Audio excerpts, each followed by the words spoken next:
नमस्कार, मैं हूं शुभम सिंह। स्वागत है आपका हमारे विशेष कार्यक्रम में, जहां आज हम बात कर रहे हैं ठंड की। दिसंबर के दूसरे हफ्ते में सर्दी का जो रुख है, उसे देखते हुए अंदाजा लगाया जा रहा है कि इस महीने और इस साल ठंड प्रचंड पड़ने वाली है। पहाड़ी इलाकों में पारा तेजी से लुढ़का है। कश्मीर के कई इलाकों में जबरदस्त बर्फबारी आ रही है और शोपियां में तापमान गिरने की वजह से नदी जम गई है। जानकार मान रहे हैं कि आने वाले दिनों में पहाड़ों पर बर्फबारी होने से मैदानी इलाके भी ठिठुरेंगे। लेकिन इसके अलावा एक बड़ा फैक्टर पोलर वॉर्निक्स को भी माना जा रहा है, ध्रुवों से आने वाली बर्फीली हवा। जी हां, ये हवा किस तरह भारत में सर्दी को बेरहम बना सकती है, आज आपको विस्तार से बताएंगे। साथ ही वादी कश्मीर की खूबसूरत तस्वीरें आज आपको दिखाएंगे, जिनका लुत्फ सैलानी उठा रहे हैं।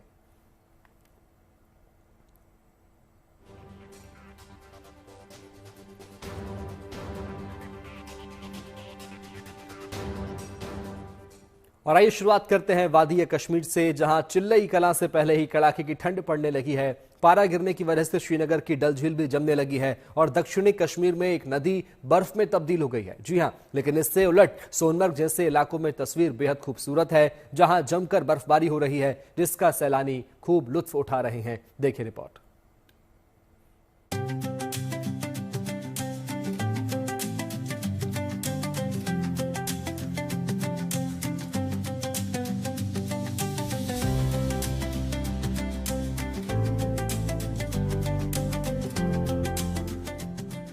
ये दुनिया है सपनों की, जहां दरिया है बर्फ का, जिस पर बहते हुए या कहें कि फिसलते हुए जाने से बढ़कर कोई दूसरी खुशी नहीं। ये जो नजारा है, इसे देखने, महसूस करने, अपनी यादों में संजोने के लिए सैलानी बेकरार रहते हैं। इस साल कश्मीर में कुदरत ने इन्हें निराश नहीं किया। दिसंबर के शुरुआती दिन हैं और अभी से वादी के पहाड़ी इलाकों में जबरदस्त बर्फबारी हो रही है। सोनमर्ग में तो इतनी हो रही है कि जमीन नजर ही नहीं आ रही। पहाड़ हों या बस्तियां, सभी ने सफेद चादर ओढ़ ली है। ये तस्वीरें ही कश्मीर को जन्नत बनाती हैं। कुदरत ने सफेद रंग से पहाड़ों का जो श्रृंगार किया है, उसकी दूसरी कोई मिसाल नहीं। बर्फबारी हुई है, पारा गिरा है और जब तापमान लगातार शून्य से नीचे हो तो ऐसी तस्वीरें लाजमी हैं। बर्फ के फूल, बर्फ के पत्ते और शाखें भी बर्फ की नजर आती हैं। ऐसे मौसम में जब बर्फबारी भी हो रही हो तो सैलानियों के चेहरे खिलना लाजमी है। रात यहाँ पे स्नोफॉल हुई है फर्स्ट टाइम, तो फिर यहाँ पे हम लोग आए हैं अब सोनमर्ग में। बहुत ज़्यादा अच्छा लग रहा है और कश्मीर के लोगों के साथ बहुत ज़्यादा सपोर्ट भी, हेल्पफुल भी बहुत ज़्यादा है, क्योंकि हम लोग यहाँ पे आए हैं फर्स्ट टाइम, तो इतना ज़्यादा पता नहीं है क्या चीज़ क्या है, तो हर चीज़ में हेल्प बहुत ज़्यादा की और बाकी बहुत ज़्यादा मज़े कर रहे हैं। यहाँ पे स्नोफॉल हुई थी तो यहाँ स्नो में बहुत ज़्यादा। बाकी में जो जन्नत कहा जाता है, इससे बढ़िया जन्नत कहीं नहीं मिलेगी आपको। इन दुनिया के अंदर जन्नत है तो वो कश्मीर ही है। हम लकी हैं कि हमें यहाँ बर्फ़ पहलगाम में और यहाँ पे जो है सोनमर्ग में और गुलमर्ग में बर्फ है, लेकिन हम सोनमर्ग आए हैं पहली बार यहाँ। और अचानक जो है बर्फबारी शुरू हो गई थी कल रात में और बहुत अच्छा लग रहा है। लोकल आदमियों को बहुत सपोर्ट है यहाँ पे, कोई जरा सी भी दिक्कत नहीं है और बर्फबारी लग रहा है कि अब लगातार शुरू रहेगी। सीजन की पहली बर्फबारी हमें देखने को मिली। सब लोग आए यहाँ पे, हम लोग कहते हैं भाई यहाँ पे आना चाहिए, बहुत अच्छी जगह है कश्मीर, बहुत ज़्यादा, और घूमो, मज़े करो। यकीनन कश्मीर में सोनमर्ग जैसे इलाके इस वक्त सैलानियों के लिए आकर्षण का केंद्र बने हुए हैं। जो दूर से आए हैं और पहली बार बर्फबारी देखी है, वो रोमांचित हैं। बच्चों की खुशी का तो ठिकाना ही नहीं। लेकिन ऐसा नहीं कि पूरे कश्मीर में सोनमर्ग जैसा ही हाल हो। श्रीनगर को देख लीजिए, पारा यहाँ भी शून्य से नीचे जा चुका है, मगर बर्फबारी का अभी नामो निशान नहीं। बेशक डल झील का पानी जमने लगा है और झील के ठहरे हुए पानी में कोई तन्हा शिकारा ही कभी कभार नजर आ जाता है। न बारिश न बर्फबारी, कश्मीर में इसे सूखी ठंड कहते हैं। कश्मीर में कड़ाके की ठंड से लोगों को फिलहाल कोई राहत नहीं है।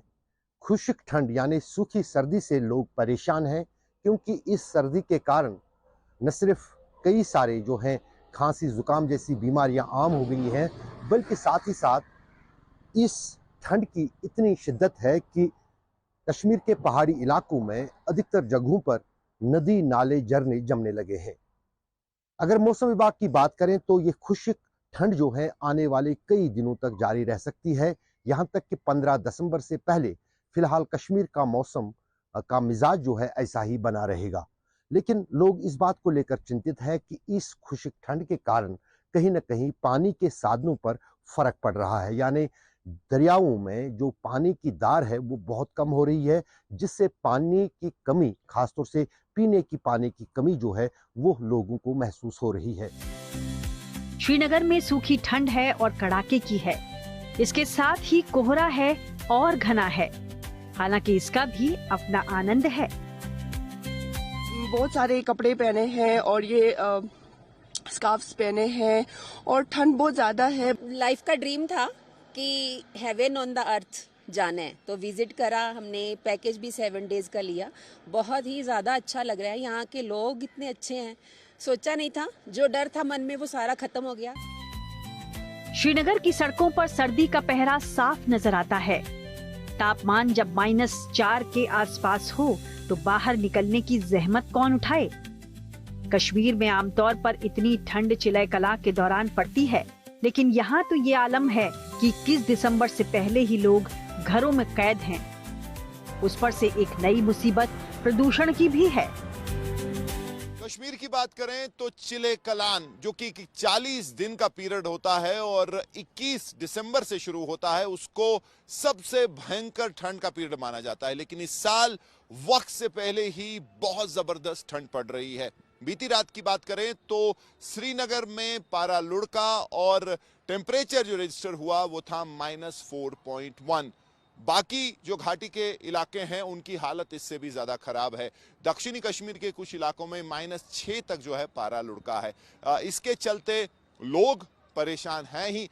और उसके साथ साथ जो इस बार एक और चीज देखने को मिली है वो है पुअर एयर क्वालिटी। दिल्ली की हमेशा बात होती है, जब AQI आप नाम सुनते हैं तो दिल्ली याद आता है कि वहां पे कितनी बुरी हालत है पोल्यूशन की वजह से। लेकिन घाटी जहां ठंडी सांसें आपको मिलती थी, लेकिन एक बात इससे पहले श्योर थी कि साफ है, प्योर ऑक्सीजन आपको मिलेगा। लेकिन यहां भी हालत बहुत ज्यादा खराब है और उसकी वजह सूखा है, यानी कि ड्राई कोल्ड। पिछले 1-1.5 महीने से बारिश नहीं हुई है।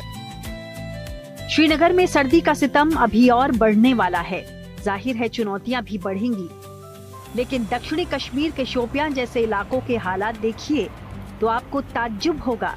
पारा इतना नीचे चला गया कि नदी ही जम गई। दक्षिण कश्मीर के शोपियां के इलाके में जिसमें हम अभी खड़े हैं, यहाँ पे -6.2 देखने को मिल गया है, जिसकी वजह से तमाम तर नदियां जो है या नाले हैं या नलके हैं वो जम चुके हैं। हम अभी एक जो है नदी पे खड़े हैं। आप देख सकते हैं कि पूरी की पूरी जो है नदी जम चुकी है। हम इसको यहाँ पे इस पत्थर से तोड़ने की कोशिश कर रहे हैं।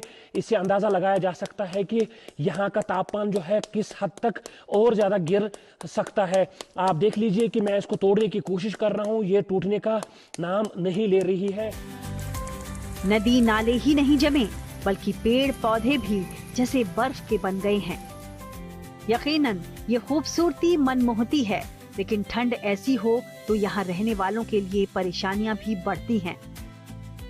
मौसम विभाग का अंदाजा है कि आने वाले दिनों में ये सूखी ठंड और बढ़ने वाली है, क्योंकि 15 दिसंबर से पहले बर्फबारी या बारिश के आसार नहीं हैं। लेकिन कश्मीर में दूसरे हिस्सों में सैलानियों के लिए नजारा इन दिनों बेहद हसीन है। बड़ी तादाद में लोग विंटर गेम्स का मजा ले रहे हैं। ऊंची पहाड़ियों पर पैराग्लाइडिंग की ये बेहद खूबसूरत तस्वीर सैलानियों को भी भा रही है। लोगों को कश्मीर बुला रही है।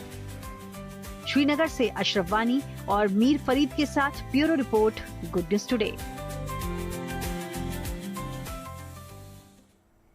और पहाड़ी इलाकों के बाद अब बात करते हैं मैदान की। यहाँ भी सर्दी का सितम बढ़ने लगा है। राजस्थान के कुछ इलाकों में पारा तेजी से लुढ़का है तो उत्तर प्रदेश के इलाके भी ठिठुरने लगे हैं। उत्तर भारत के ज्यादातर इलाकों में अभी सुबह शाम की ठंड है, लेकिन अनुमान है कि आने वाले दिनों में ठंड तेजी से बढ़ेगी। जानकार मान रहे हैं कि पोलर वर्टेक्स यानी उत्तरी ध्रुव से आने वाली बर्फीली हवा की वजह से इस साल सर्दी के पिछले सारे रिकॉर्ड्स टूट सकते हैं। देखिए रिपोर्ट।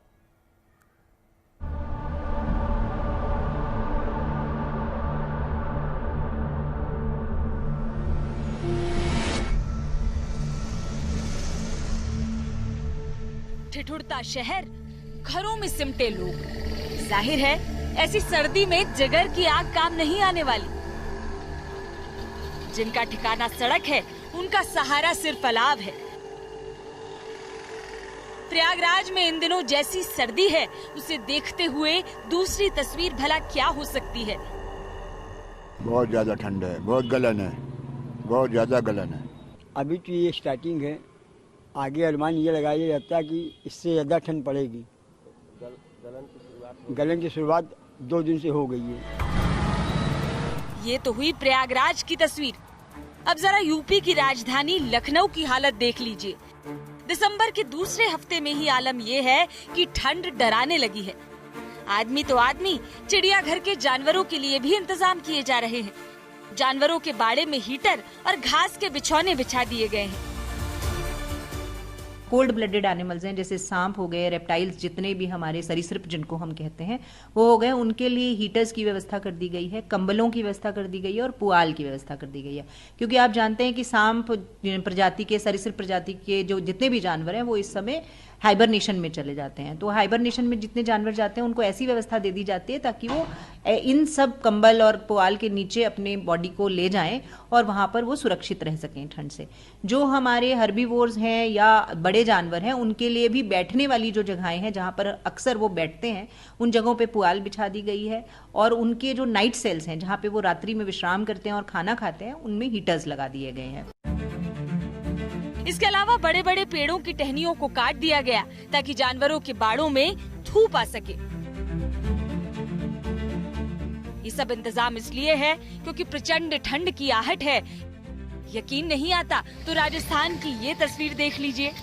सीकर जिले के फतेहपुर में तापमान गिरकर 3.5 डिग्री सेल्सियस पहुंच गया और पौधों पर, पत्तियों पर पानी जम गया। अकेले फतेहपुर का ये हाल नहीं, बीकानेर, दौसा, चूरू और झुंझुनू में भी पारा बेहद नीचे है। लोग भारी ठंड का सामना कर रहे हैं। राजस्थान में सबसे कम न्यूनतम तापमान शेखावटी क्षेत्र में 6 से 8 डिग्री सेल्सियस के बीच दर्ज हो रहे हैं, यानी कि सामान्य के आसपास है। अगले 48 घंटों में उत्तरी हवाओं के असर से न्यूनतम तापमान में और 2 से 3 डिग्री सेल्सियस की गिरावट होगी, यानी 9 और 10 दिसंबर को शेखावटी क्षेत्र में कहीं कहीं 4 डिग्री सेल्सियस के आसपास फिर से न्यूनतम तापमान रिकॉर्ड हो सकते हैं। इसके बाद यदि देखें तो 11-12 दिसंबर से ही एक और बैक टू बैक कमजोर पश्चिमी विक्षोभ के असर से आंशिक बादल छाए रहेंगे और इसी के असर से न्यूनतम तापमान में फिर 2 से 3 डिग्री सेल्सियस की बढ़ोतरी होगी। तो कुल मिलाकर के अगले एक सप्ताह में राजस्थान में मौसम शुष्क रहेगा। वहीं अगले 48 घंटों में 2-3 डिग्री न्यूनतम तापमान में गिरावट होगी। राजस्थान के लिए अच्छी बात यह है कि फिलहाल शीतलहर का अनुमान नहीं है। अगले 2 हफ्ते भी अलग अलग इलाकों में तापमान में फर्क रहेगा। पर सर्दी कड़ाके की पड़ने वाली है, पर शाम के समय जिस समय पे हमें ठंड लगना शुरू हो जाती है उस समय का अपडेट मैं आपको दे रही हूँ कि यहाँ जयपुर में अभी टेम्परेचर जो मिनिमम रिकॉर्ड किया जा रहा है वो 11 डिग्री है पूरे दिन का। और अगर हम आगे के 2 हफ्तों की बात करें तो मौसम विभाग का यही कहना है कि इस बार सर्दी आने वाले 2 हफ्तों में इतनी ज्यादा नहीं रहेगी। हालांकि कुछ दिनों बाद हल्के हल्के बादल छाए रहने का अनुमान लगाया जा रहा है। पर अगर पूरे राजस्थान के सबसे मिनिमम टेम्परेचर की बात करूं तो वो शेखावटी बेल्ट में है, जो कि अभी 6 डिग्री है। आने वाले कुछ दिनों में कोल्ड वेव अभी महसूस नहीं की जाएगी, पर अगर पूरे विंटर्स में जो कोल्ड वेव महसूस की जाने वाली है, सबसे सामान्य से कम टेम्परेचर जिस एरिया में रहने वाला है वो भी राजस्थान की शेखावटी बेल्ट ही है, यानी कि चूरू और सीकर वाला जो एरिया है वहाँ सामान्य से कम टेम्परेचर रहेगा। बट वेस्ट राजस्थान में सामान्य से ऊपर टेम्परेचर जाने का ही अनुमान है। आने वाले कुछ दिनों में ठंड इतनी ज्यादा नहीं बढ़ेगी। चलिए अब जरा राजधानी दिल्ली का भी हाल देख लीजिए। कहने को यहाँ सुबह शाम की गुलाबी ठंड है, लेकिन देखिए इसकी रंगत कितनी काली है कि सुबह सुबह न तो अक्षरधाम मंदिर साफ नजर आता है और न इंडिया गेट। ये असर है प्रदूषण का, जिसकी वजह से दिल्ली धुंध में खो गई है। विजिबिलिटी इतनी कम हो गई है कि सुबह के वक्त गाड़ियों की हेडलाइट जलानी पड़ रही है। जाहिर है कुछ मीटर दूर बाद कुछ भी साफ साफ नजर नहीं आता। दिल्ली ही नहीं, आसपास के शहरों में सुबह और शाम के वक्त अच्छी खासी ठंड पड़ने लगी है। दावा है कि 11 दिसंबर से पारा और नीचे जा सकता है। असल में इस साल प्रचंड ठंड का अनुमान है और उसकी एक वजह है पश्चिमी विक्षोभ। पश्चिमी विक्षोभ की सक्रियता बढ़ने पर पर्वतीय क्षेत्रों में बर्फबारी हो सकती है। मौसम विशेषज्ञों का कहना है कि दिसंबर का दूसरा सप्ताह कई राज्यों में सर्दी की तीव्रता और बढ़ा सकता है। देश के उत्तरी और पूर्वी राज्यों में ठंड का असर अगले एक हफ्ते तक बना रहेगा। इतना ही नहीं, पंजाब, हरियाणा, पश्चिमी यूपी और राजस्थान में अगले कुछ दिनों तक कोहरा छा सकता है। अनुमान यही है कि जो सेंट्रल इंडिया, उसका नॉर्थ वेस्ट इंडिया, उसका आसपास का क्षेत्र जो है और साउथ पेनिनसुला इंडिया कुछ क्षेत्र है, वहां पर जो न्यूनतम तापमान है वो सामान्य से कम रहने की संभावना है। एवरेज फॉर्म में अगर हम देखें इन 3 महीनों में, इन दिसंबर से लेकर फरवरी के दौरान। वहीं कोल्ड वेव कंडीशंस की बात करें तो ये भी नॉर्थ वेस्ट इंडिया में, सेंट्रल इंडिया में और कुछ स्थानों पर नॉर्थ ईस्ट इंडिया में भी कहीं कहीं पर ये जो above normal cold wave days हैं वो देखने को मिल सकते हैं इस पर्टिकुलर सीजन में, यानी दिसंबर से फरवरी के दौरान। ये तो अभी शुरुआत है, सर्दी का सितम तो अभी शुरू होने वाला है। जानकार मान रहे हैं कि इस साल पिछले सालों की तुलना में प्रचंड ठंड पड़ने वाली है। हो सकता है कि इस साल सर्दी पिछले रिकॉर्ड तोड़ दे और उसकी बड़ी वजह है पोलर वॉर्टेक्स। वॉर्टेक्स का मतलब होता है हवा का घूमता हुआ चक्कर। पोलर वॉर्टेक्स असल में लो प्रेशर और बेहद ठंडी हवा का इलाका होता है जो उत्तर और दक्षिण दोनों ध्रुवों पर बना रहता है। ये हवा का चक्र वातावरण की ऊपरी सतहों पर होता है। पोलर वॉर्टेक्स एक वॉर्टेक्स होती है जो आर्कटिक और एंटार्क्टिक सर्कल के ऊपर काफी ऊंचाई पर, यानी कि 20 से 30 किलोमीटर एटमॉस्फेयर में ऊपर एक, आप कह सकते हो कि एक रिंग होती है जो एक तरह से आप कह सकते हो कॉम्पैक्ट होती है और उसके अंदर बहुत ही ज्यादा ठंडी हवाएं रोटेट करती हैं, वेस्ट टू ईस्ट ग्लोब का चक्कर लगाती हैं और काफी ऊंचाई पर रहता है। वैसे तो पोलर वॉर्टेक्स साल भर रहता है, लेकिन गर्मियों में कमजोर और सर्दियों में बेहद असरदार हो जाता है। उत्तरी गोलार्ध में जब पोलर वॉर्टेक्स ज्यादा ताकतवर होता है तो ठंडी हवाएं दक्षिण की ओर आती हैं, जिसका असर दुनिया के कई हिस्सों पर पड़ता है। जानकार मान रहे हैं कि इस साल उत्तरी गोलार्ध में पोलर वॉर्टेक्स का जो पैटर्न है वो भारत को भी प्रभावित कर सकता है, यानी बेहिसाब ठंड पड़ सकती है। जब इसमें कभी किंक आता है या कुछ ब्रेक आता है, वो इसलिए आता है कि अगर एटमॉस्फेयर में आर्कटिक सर्कल में कुछ गर्मी हुई या नीचे से कुछ जो हवा है वो तेजी से ऊपर गई, जब उसमें ब्रेक आता है तब वो उसमें जो फ्रिजिड विंड है वो कनाडा, अमेरिका और यूरोप से होते हुए कभी कभी सेंट्रल एशिया तक पहुंच जाती हैं, जिससे कि बहुत ज्यादा सीवियर ठंड पड़ जाती है। तो वो पोलर वॉर्टेक्स का रोल होता है और उसका भारत के ऊपर डायरेक्ट इम्पैक्ट तो नहीं पड़ता, लेकिन क्या होता है कि जब इसमें कोई ब्रेक आता है और जो ठंडी हवाएं नीचे की तरफ आती हैं तो वेस्टर्न डिस्टर्बेंस की इंटेंसिटी को बढ़ा देती हैं। फॉग बढ़ जाता है उत्तर भारत में और जो वेस्टर्न डिस्टर्बेंस की इंटेंसिटी बढ़ती है तो स्नोफॉल बढ़ जाता है और जो नॉर्थ इंडिया में बारिश होती है उसकी भी इंटेंसिटी और फ्रीक्वेंसी बढ़ जाती है। पोलर वॉर्टेक्स में असंतुलन के बाद तेज और ठंडी हवाएं नीचे आती हैं, जिसका असर उत्तर पश्चिम और मध्य भारत पर नजर आ सकता है, यानी राजस्थान, पंजाब, हरियाणा, पश्चिमी यूपी और दिल्ली इसकी चपेट में आ सकते हैं। माना जा रहा है कि इन ठंडी हवाओं का ही असर रहा कि नवंबर में भी कई जगहों पर तापमान काफी नीचे गया और आगे यानी दिसंबर में भी इनका असर नजर आ सकता है, यानी कड़ाके की ठंड पड़ सकती है। Bureau report, good news today. तो यानी मतलब साफ है, अनुमान यही है कि पहाड़ से लेकर मैदान तक इस साल ठंड प्रचंड पड़ेगी। हमारे इस खास पेशकश में इतना ही। बाकी अच्छी खबरों के लिए आप देखते रहिए गुड न्यूज टुडे, क्योंकि अच्छी खबरों का सिलसिला यहाँ कभी नहीं थमता। नमस्कार।